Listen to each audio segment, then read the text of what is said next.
Welcome to Shape of the City. I'm Clover Frederick and I'll be your host. People 65 years and older represent more than 14% of the U.S. population.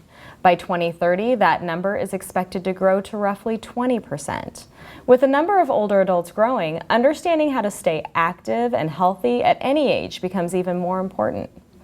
Today, we'll find out why and how older adults should be eating healthy and staying active. Joining me today is Tracie Foreman from Aging Partners Health and Fitness and Denise Boyd, Aging Partners Registered Dietitian. Thank you both for joining me. Thank you for having us. Sure. So now we understand that staying fit from childhood to adulthood is very important.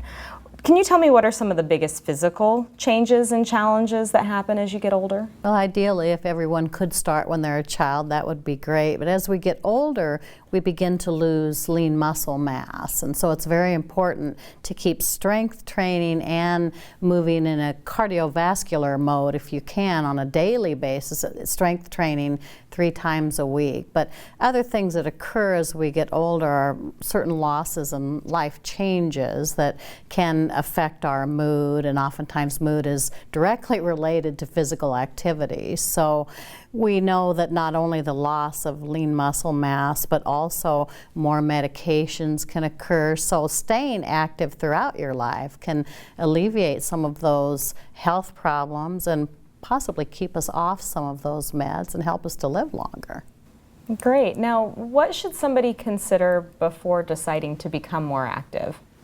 Well, consider first and foremost if they have any limitations and what kind of exercise fits their lifestyle. If they're trying to do something they don't enjoy, they're probably not going to stick with it. So find a good fit and then work with someone who's knowledgeable about that type of fitness. So understanding that we don't want to start too big, start small and work your way up.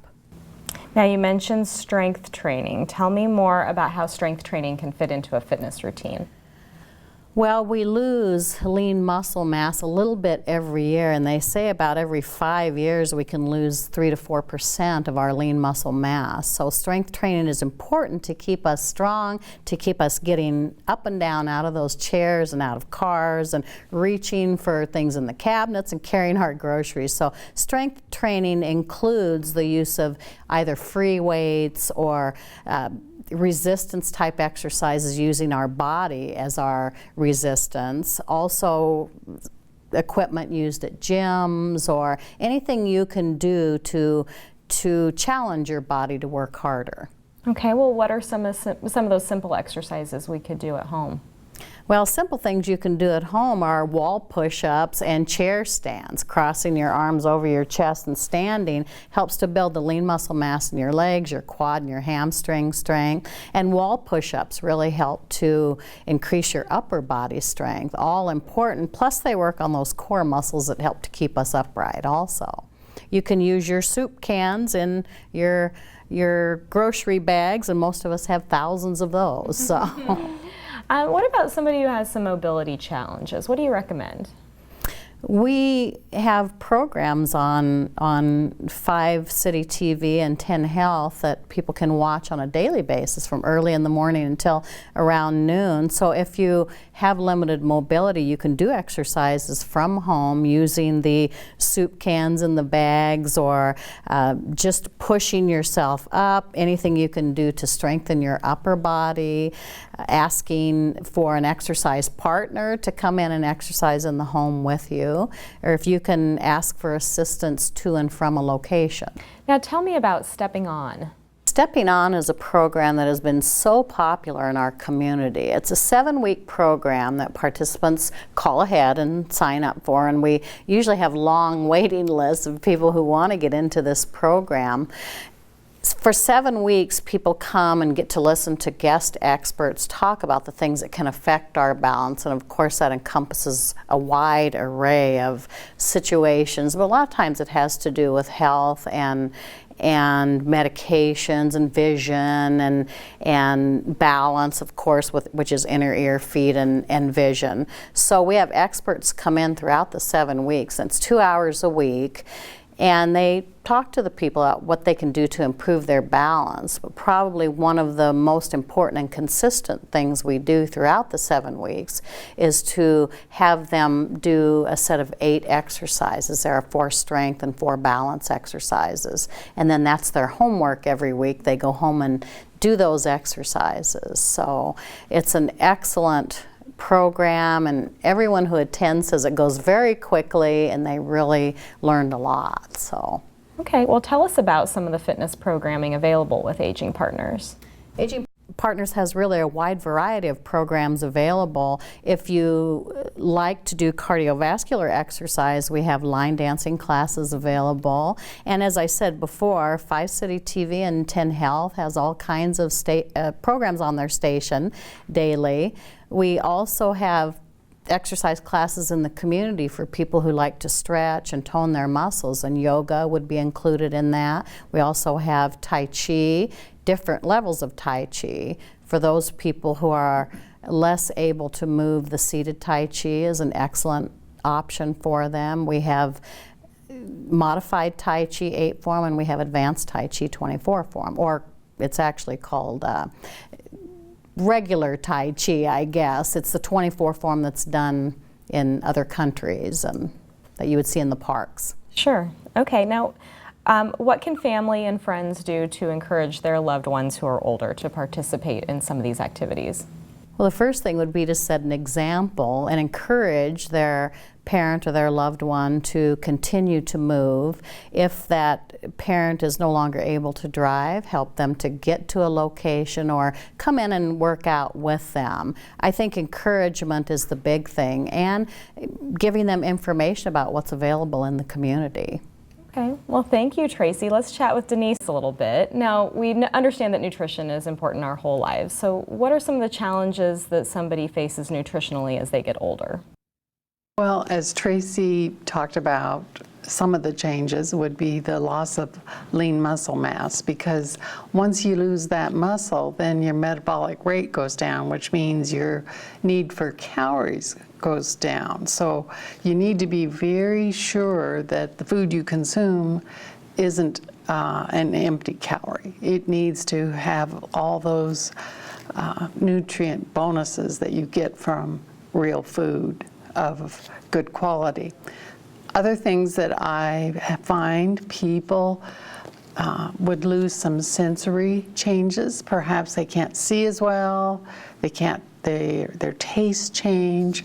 All of those things, if you don't enjoy your food, you don't eat as well. So that is some of the physical changes that occur that impact your diet as you grow older. Okay, what are some of the benefits of eating healthier as you age? Well, food is the fuel for everything. And if you're going to be active, you need to be adequately fueled. You need nutrients to maintain your body. You need nutrients to maintain your immune system. All important things for at any age, and that we need to be aware of as we get older. Okay, what are some of the biggest challenges that older adults face in trying to eat healthier? I think the people that I'm involved with at Aging Partners, I see a lot of people that have some chronic diseases. We estimate that older adults, about 90% of them have at least one chronic disease, and about 70% have 2. And that could be diabetes, hypertension, osteoporosis, a lipidemia, a fat, atherosclerosis. And those are all things that people are dealing with. And too often they get a diagnosis and perhaps they get a treatment, but they don't generally, because nutrition counseling is not well thought of, or it is not reimbursed in the healthcare system. They don't get the expertise of a dietary professional in dealing with this. One of the examples that comes to my mind is that I have people that join us for lunch and won't eat broccoli, or they won't eat lettuce because they are on a blood thinner. And I try to help them understand that it is a consistent level of greens and that you're really missing out on some nutritional powerhouses if you omit all of those green leafy vegetables and fruits from your diet. So I've heard that one before. What are some of the simple things that people can do to improve their nutrition? Well, I like the advice of Michael Pollan, and he is not a dietitian, but he is a professor of journalism and science writing, and his advice is very simple. Eat food, and not too much, mostly plants. And that really just feeds right into the My Plate, which is our latest advice from our researchers and scientists, is that we need to look at a plate and half of it should be fruits and vegetables. A fourth of it can be protein or meat or eggs, a good protein source, and a fourth of it could be grains, along with milk. Very simple, very easy, and as a dietitian, I want to tell everybody, eat food first. Don't be looking at all those supplements that many people are advertising or talking about on daytime TV. So food first. Very good. What are some of the nutritional services that Aging Partners offers? Well, Aging Partners sponsors the Older Americans Act meals in our 8-county area. We have hot noon meals that are provided in group settings, and they are a meal that is nutrient dense, planned to meet most older adults' nutritional needs. And we have, I believe, 11 locations in Lancaster County, and then another 12 locations in the surrounding counties. So I spend a lot of time helping those people prepare safe, nutritious meals. We also support Tabitha Meals on Wheels in providing meals 365 days a week in Lincoln, which is unusual in this country. We don't have that in our rural areas. So we help them.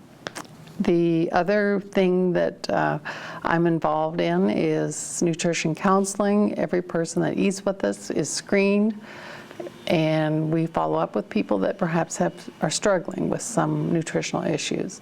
We provide nutrition education. Coming up is our second Scary Foods presentation, which will be the end of October at the Downtown Senior Center, and we're looking at foods that maybe people haven't tasted before and give them a trance. That's great. Now, what can we do to help our loved ones eat better? Well, eating is a social occasion, and I think probably one of the best things you can do for your loved one is to eat with them or invite them over to eat, help them with shopping, and help them with food preparation. I am a great fan of the farmers markets here in town, and it's interesting to see a lot of older adults, perhaps with their daughters or sons, enjoying that opportunity. And it just fits in with my philosophy, food first. So, well, you both have provided us with a lot of great information. Thank you both for coming on the show. Welcome.